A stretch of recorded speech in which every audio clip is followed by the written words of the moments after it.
Ang yabang ninyo sa PCSO, ano bang pinagmamalaki ninyo? Samantalang lahat ng mga agency ng gobyerno, pag pinapatawag sa Senado, pumupunta kayo sa PCSO, hindi. Di pa ako nagbanta na magpe-privilege speech ako at ipapasampin ako kayo. No, galit ako. Kayo sa PCSO, parang sa tingin nyo, you guys are very special. I don't know kung anong pinagmamalaki nyo, lalo ng boss nyo si Robles. We sent a letter to you last several weeks ago para sa hearing na ito. And you sent us a letter saying hindi kayo makaka-attend lahat. And nagpa-reschedule ang PCSO. Nung magpa-reschedule kayo, tinanggap namin yung rescheduling ninyo, and then only for us to receive a letter stating na hindi na naman kayo makadalo. Ang yabang ninyo sa PCSO, ano bang pinagmamalaki ninyo? Anong meron sa PCSO?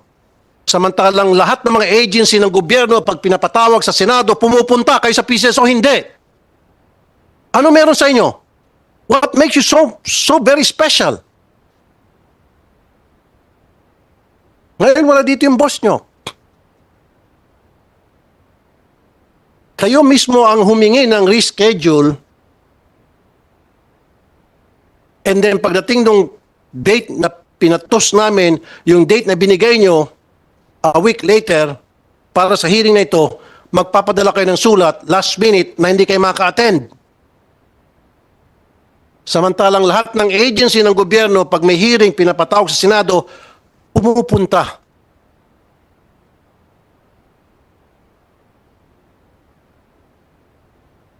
I'm sorry, kayong dalawa, baka magigisa kayo. Sinubo kayo sa Lions Den nitong boss nyo, na dapat ang boss nyo nandito, hindi kayo. No, let me speak first. Diba? Nagpadala kami ng invitation sa inyo ahead of time, way ahead of time. Hindi kayo kumibo. And then last minute, sinabi nyo hindi kayo maka-attend dahil launching ng e-lotto. At nag-request kayo ng reschedule for another week. Kayo pa mismo nagbigay ng date. And we said, okay. And then pagdating ng date na yon, the day before, hindi ulit kayo maka-attend. Lahat. Hindi pa ako nagbanta na magpe-privilege speech ako at ipapasampin ako kayo, hindi pa sana kami mag-attend. May umattend nga, dadalawa lang. No, galit ako. Kasi lumilitaw na meron kayong pinagmamalaki. Nagmamayabang kayo sa PCSO. Go ahead, Attorney Contacto. I'm not mad at you because I don't know you. I don't have anything personal against you. Galit ako sa sistema na inilatag nyo na kung saan kayo po'y nagmamayabang. Diyan sa PCSO. Not you personally. I'm sorry. Kung ikaw ay na-offend, it's not about you. Good morning, Mr. Senator. First, we would like to First of all, I would like to acknowledge the presence of Senator Robin Padilla. Senator, good morning. Ma'am. Okay, sir. First of all, we would like to offer our sincerest apologies for the non-attendance of our general manager as well as our assistant general managers. To be frank, Your Honor, the only reason why we're requesting for an extension is because the launch of our PLS is due on October 1. Now, why is it of such importance? The current system that we are using as of now, No, let me cut you off. Nung kinancel nyo yung unang patawag namin, kayo mismo ang nagbigay ng date kasi sabi nyo meron kayong e-lotto launching, and then you guys gave us the date na available kayo.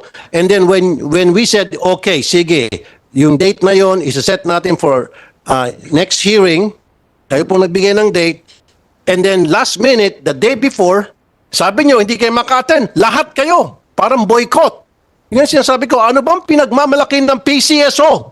Ano meron sa inyo? Anak kayo ng mga Diyos? Your Anak Honor, kayo ng Diyos dyan sa PCSO? no, Your Honor. I would like to explain the reason for our requests. No, You don't have to request. Nagmamayabang kayo siguro that the least that you can do is apologize. Sir, which is why I'm asking for an apology, Your Honor. And I'm explaining the absence of the resource persons who can explain and answer your questions in detail. Oh, Ma'am Attorney Contacto, remember, nung unang hearing na sinet namin, that was last week, and you were given notice way ahead of time, umuo kayo, and then last minute, sabi nyo, launching ng iloto. Wait a minute. And we said, okay. And then kayo mismo ang pumayag na iset it, to set the hearing for another date. Okay? So, dapat nakapag-adjust na kayo. Dapat nakita nyo na po yung schedule ninyo. Na kung pwede ba kayo hindi, a week later. And then, all of a sudden, hindi na kayo pwede. Come on. Come on. Mr. Senator, I have a copy of the letter that we sent. There was no mention of the iloto.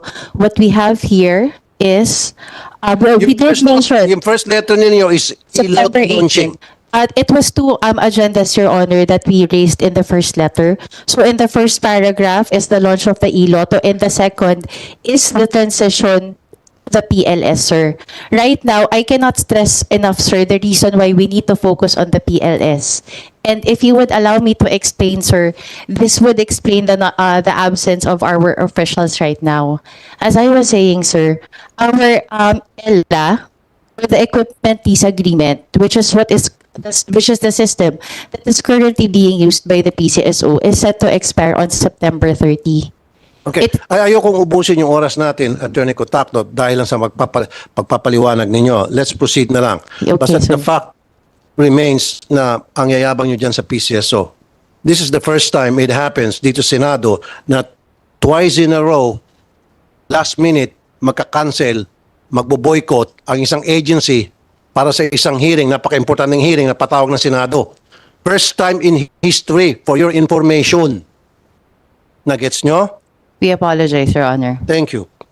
Now, nung last hearing, sinabi ko, yung mga kabo nyo sa STL dapat mabigyan ng mga benefits. Nag-oo kayo, you send us a letter na on process, etc. Anong nangyari? May benefits na ba yung mga kabo kobrador ng STL o wala pa rin? Dapat meron silang SSS Pilal Pag-ibig. Because every single day, sinasabi nyo agent sila, sinasabi nyo part-time sila. No, every single day, umulan man, uminit, umiikot mga yan para mo lekta ng taya. Hindi mabubuhay ang STL kung wala mga kobrador, kung wala yung mga kolektor, kung wala yung mga kabo. Kumikita ng milyon-milyon, bilyones kada taon ang mga STL operator na yan, and yet katiting lang na portion yan ilaan para sa benefits ng mga kabot kobrador, hindi magawa-gawa. Why? Paki-explain. Good morning, Your Honor, Senators.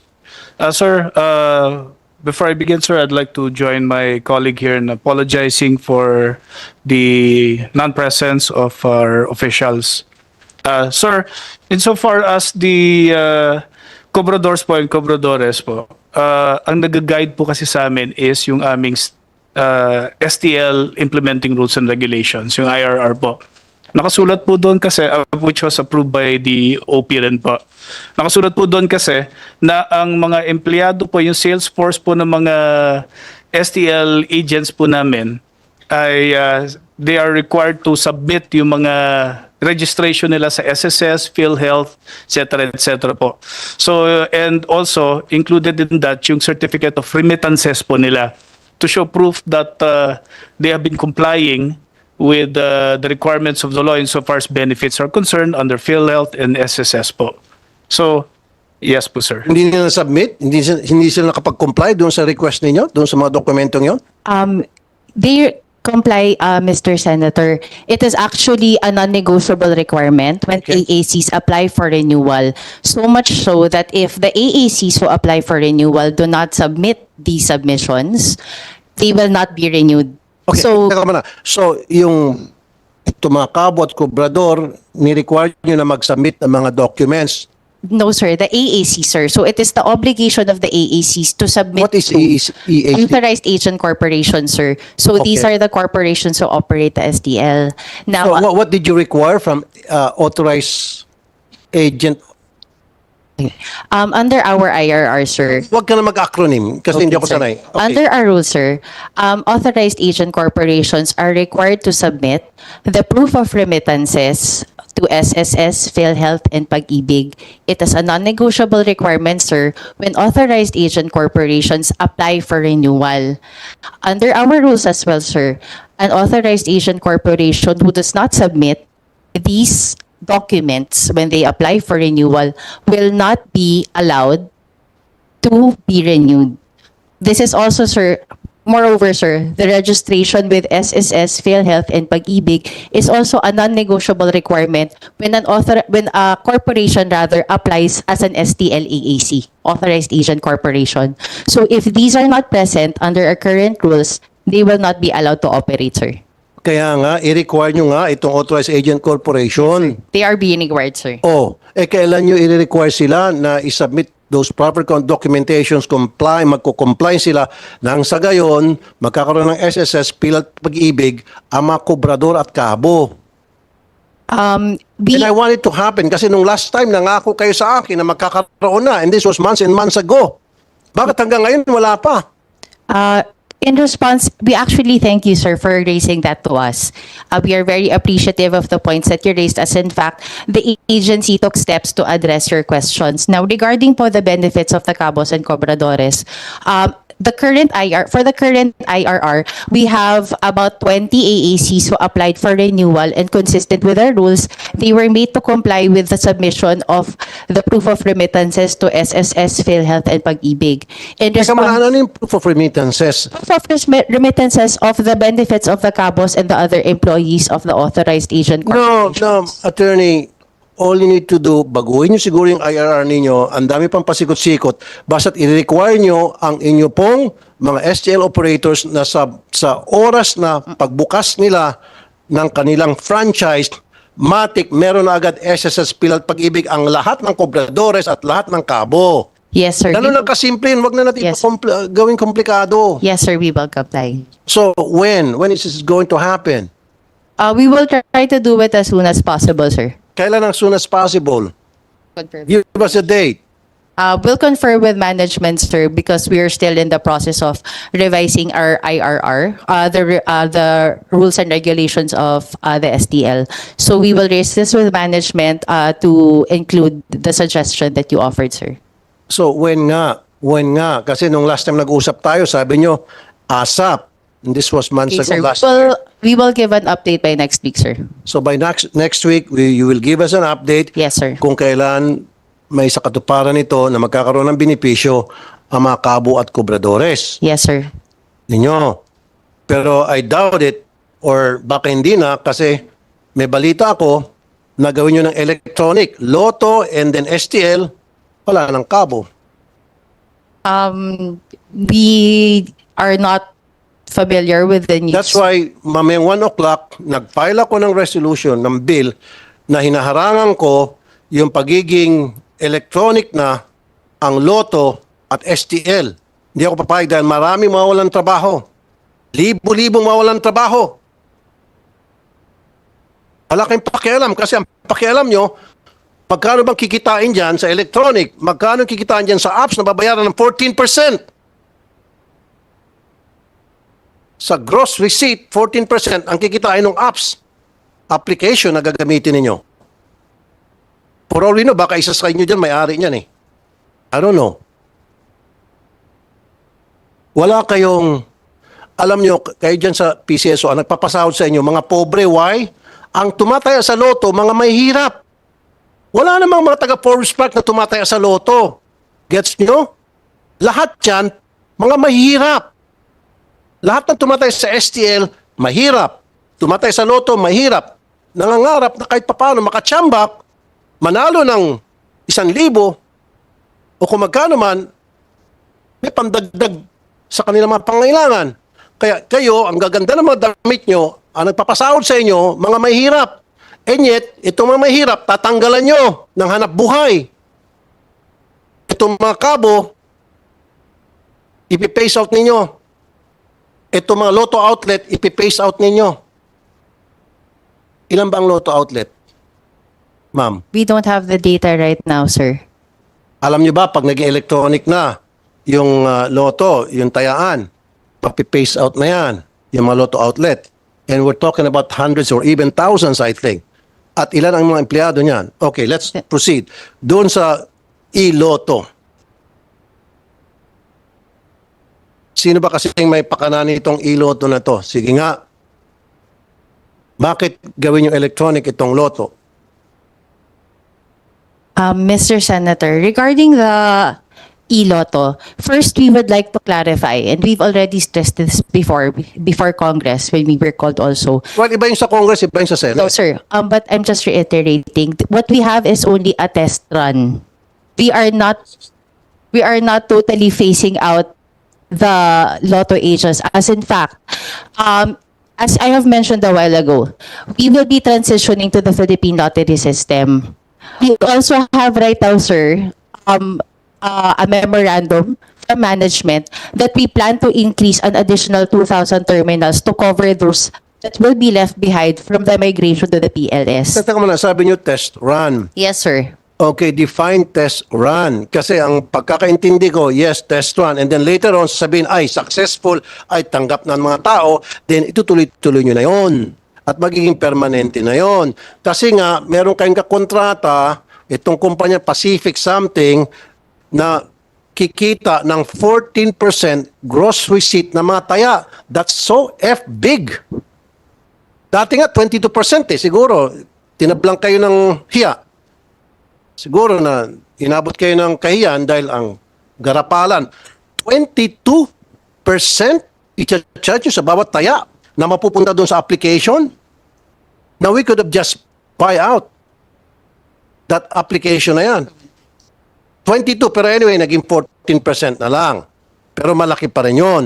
Sa bawat taya, 14% mapupunta doon sa apps. Kita nyo kabalastugan ninyo? Sir, we are not familiar with the percentages. However, 14%. I'm Okay, sure of sir. that. However, sir, it is not true that it is a yes right away. Under the guidelines that we have, there are tests that they have to pass before this can be, adopted by the agency. Now, the reason, sir, why we are considering e-Lotto is because of the proliferation of illegal Lotto betting sites. I actually accessed one about 2 weeks ago. So these are electronic platforms, mobile applications rather, that claim to be accepting bets for Lotto. The payment that they make is through GCash. I mean, merong mga Illegal, sir. illegal betting stations sa Lotto? No, sir. What I am saying, sir, are illegal betting sites that are not affiliated with PCSO who get bets for Lotto. They And because of that, kaya kayo mag-open Sir, e-Lotto Sir, the agency, application? Your Honor, the agency is losing, I think, about 4 billion from these illegal betting sites. Okay, give me a list of that. Give me a record of that. We will be giving you, sir, the list of the illegal betting sites as well as the illegal mobile applications that No, ang claim to be alam ko getting na bets. ang ginigirilya o nagkakaroon ng illegal patayan, STL. No, pero sir. sa Lotto, no. There are also illegal. We will be giving you, sir, a list of all the websites, illegal Okay. websites, as well as the illegal mobile applications. Alam mo, Attorney Contacto, alam naman ng lahat, okay, kahit na bata, matanda, na merong Lotto betting stations. Yung sinasabi nyo, yan ay testing pa lamang. Eventually, magiging regular na yan, magiging permanente na yan. Huwag nyo naman kaming bulahin. Huwag nyo naman kaming lukuhin. Sir, just because that No, platform will lang be ba? here. You're young and you cannot fool me. Kayo dyan sa PCSO. Eh yung boss nyo nga dati may involved sa katiwalaan sa LRT. Tapos lulukuhin nyo kami. Alam mo ba yung boss mo, di ba? Nasangkot sa katiwalaan yan before. But anyway, you don't have to answer that because that's besides the point. Oh. Sangkot sa katiwalaan yung boss mo. Tapos ngayon, magmamayabang kayo sa akin. We are not being arrogant, Your Honor. What I am just saying is that we need to take steps to counter these illegal betting sites. Then kung may mga illegal betting sites, then call the police, the NBI. And we did, yes, sir. Well, then you don't have to change the system just because may mga illegal sites para kayo ay magbubukas na another problema. That's another problem by coming up with e-lotto because yung e-lotto pwede nang tumaya pati mga bata. I beg to disagree, sir. No?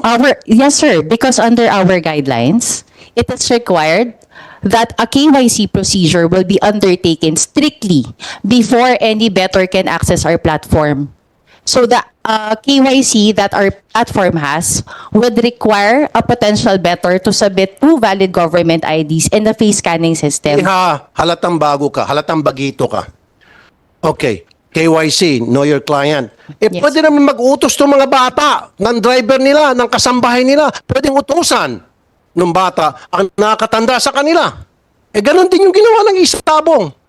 May mga KYC din yung isabong. Pero, ano nangyari? Lahat tumataya. Nakataya. No. Yung sinasabi mo KYC, naintindihan kita. Pero makakataya pa rin mga bata. Sabi ko kanina, pwede naman utusan ng mga bata ang mas nakakatanda sa kanila. Pwede nilang utusan yung kanilang driver. Pwede nilang utusan yung kanilang gardener. Pwede nilang utusan yung barkada nila. Pwede nilang utusan yung magulang ng kanilang tropa. Your Honor, if I may po, sir. Sir, just to clarify lang po. Sir, yung e-lotto po, actually, ang nilaunch pa lang naman po under the guidelines is test run para dun po sa system lang po. I think dito lang po yung sa 14%. Hindi pa ho siya talaga fully operational sa market. If it Harangin ko yan. I'll do everything in my power. Harangin ko yan at hindi matutuloy yan. Trust me. Yes, Your Honor. If I may just po, in-explain ko lang po kasi yung sa yung existence po niya ngayon is for a year po, and then after that, if it is successful po and viable for PCSO in the market. Kaya nga, pag naging successful and viable, itutuloy-tuloy. Tama? Hindi pa po, sir, kasi isa-subject po yan sa public bidding under RA 9184. Kaya nga, pag Sinusundan- successful Yes po, at Your kapag viable, isa-subject sa bidding. Yes po, yung system lang po, sir. Kaya nga. Wala pang games po yun. Kaya nga. Apo. And then of course, pagdating sa bidding, madali man ma-rig yung bidding. And then hanggang sa, wait a minute, hanggang sa Yes po, tuloy-tuloy na, maging operational na yung e-lotto. Kaya nga harangin namin yan. Yes po. Maraming mga senador kausap ko na hindi sang-ayon dyan because maraming mawawalan ng trabaho. Ilan ba yung lotto outlet sa buong Pilipinas? Bawat isang lotto outlet, ilan ba ang mga nagtatrabaho dyan? Lahat ito magiging jobless. Sino ang panalo? Yung may-ari ng application na kumukubra ng 14%. Nagdagdag kayo ng sakit sa ulo. Okay na yung lotto outlet. Yung mga tao natutuwa pag mataas yung pot, pipila sila. Di ba? Ngayon, electronic. 14%, malaki pa rin. Dati nga, 22% yan eh. Siguro, inabot kayo ng hiya. Garapala na ata ito. Sige, baba natin sa 14%. Ngayon, 14%, still, mali pa rin.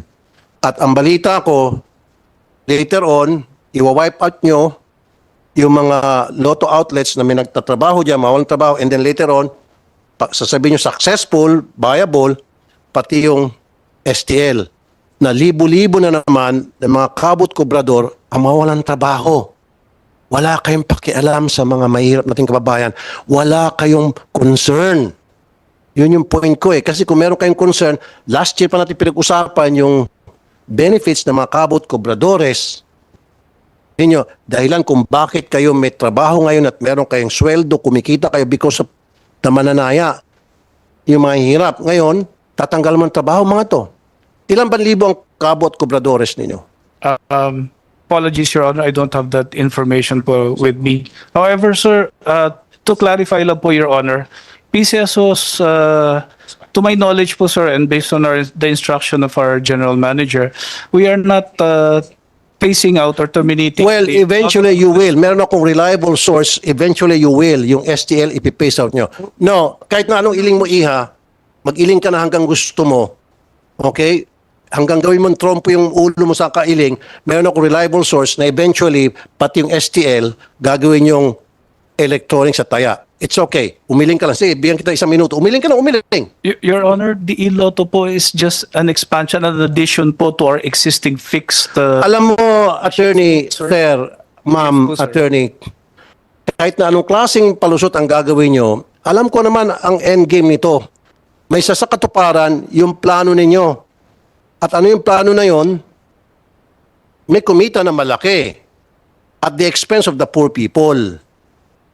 Ito, 2,000 terminals, Lotto terminals, Lotto agents, nationwide, ay napasara na ninyo. Sinabi nyo due to low sales. Pero ang reason ay sapagkat papasok ng iloto. 2,000. Isipin mo ilan mga empleyado ang nawalan ng trabaho. Empleyado na nagtatrabaho sa Lotto outlets na yan. Your Honor, if I may po. Sir, siguro po yung nababanggit lang po. Based on our PCSO lottery system or the PLS, we have allocated, doon po sa kontra kasi is 6,500 lotto operators or machines. Machines from Machines the po. former and then From the former management. Yeah, from the former management po yung nag-ayos po noon. Tapos yung mga balance po noon, those were not included.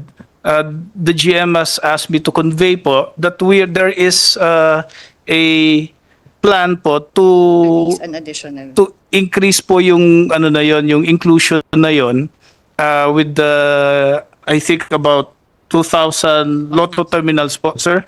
So you will increase Lotto terminals. To address po yung mga hindi po na kasama po, sir.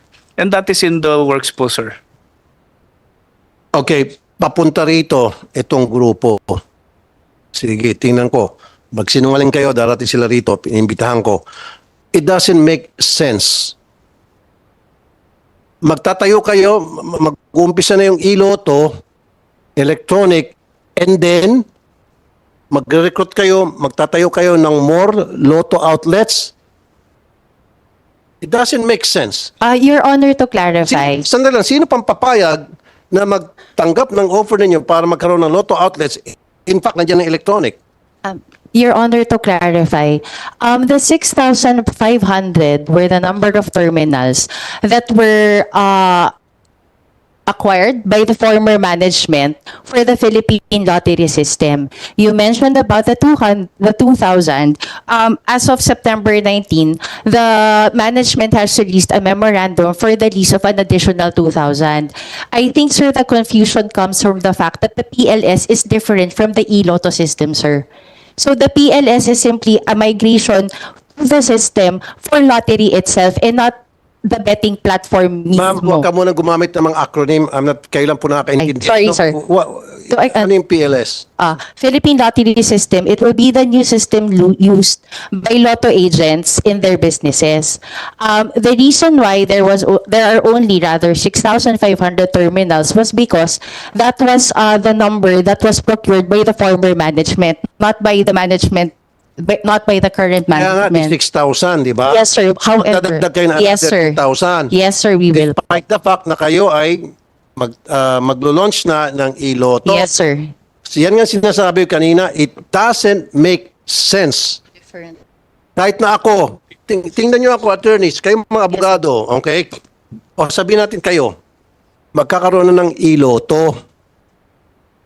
Kayo ba papayag na magtatayo ng Lotto outlet na alam nyo naman, mas ipiprefer pa ng mga tao na tumaya na lang online kaysa pipila. Hindi na maging viable yon. Nagsara na ngayon 2,000 eh. Ngayon mag-open kayo ng another 2,000. Lokohan to. Sino pinagluloko nyo? Lokohan yung lalo yung panot. No. You're making a fool out of us. No. Mag-open kayo ng more Lotto outlets and yet nandiyan na parating na itong iloto. Sino pang tataya sa Lotto outlets na very convenient, pindot-pindot lang sa cellphone, makakataya na sila. Mababankrupt. It will be no longer viable. Kaya sabi ko, umit ang ulo ko, eventually, mapipace out na ito. At ilan ang natatrabaho dito sa mga Lotto outlets. Maging yung may-ari niyan, na ilang inaasahan, na negosyo nila, na may ibang pamilya din yan, may mga anak din yan. Maraming maapektuhan doon sa electronic lotto. Ang kikita lang dito, Attorney Contacto, Madam, Attorney Porciuncula, Sir, ang kikita rito, yung may-ari ng application, yung magpo-provide. Kasi nga, 14% ang kikitain sa gross receipt. So, therefore, siya may kinabang. Tinanggalan nyo ng trabaho, tinanggalan nyo ng hanap buhay, itong thousands and thousands of employees na nagtatrabaho sa Lotto outlets, maging itong mga may-ari, at ipinasa nyo dito sa may-ari ng application. Kung sino man ito, I don't know kung bakit gano'n nangyari. Anyway, papunta na po dito yung mga lotto operators para pasinungalingan po yung mga pinagsasabi nyo.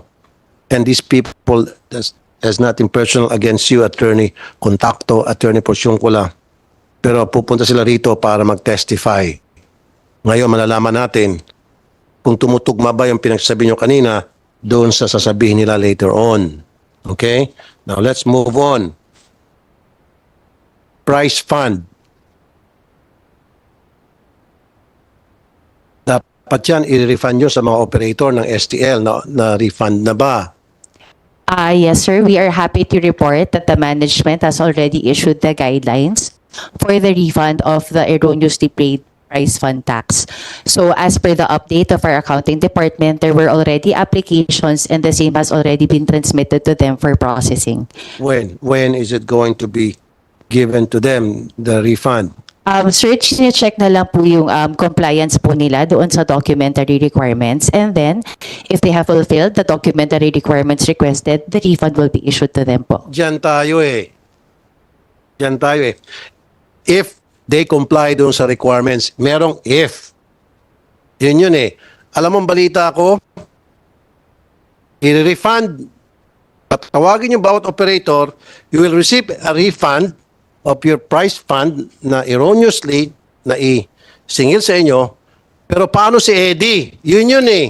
That is not true, Your Honor. Well, you may say it's not true, but dami ko nakausap na operator, Attorney Contacto, Madam. Sir, whoever these operators are, I suggest that they submit a formal complaint so we can hold accountable the officials who say that. Kita nyo, kasi kung talagang gusto nyo i-refund to, you should have refunded that long Sir. time ago. Regarding the refund of the prize fund tax, let me read the memorandum that we have regarding the refund. So under the guidelines that we issued, the authorized agent corporations have to submit following documentary requirements in order to make the claim. What are those documentary Requirements. Okay, so the first, sir, is the prize fund utilization report duly certified by the STLAAC's accountant and approved by its president and or operations manager. The second, sir, is a duly certified alpha list of winners for the following. So the first is for prizes 10,000 pesos and below, and second for prizes more than 10,000. Thereafter, any liabilities of the AACs arising from the prize fund shall be deducted from their refund. Now, PCSO through the branch will notify the concerned AACs as to the availability of their checks.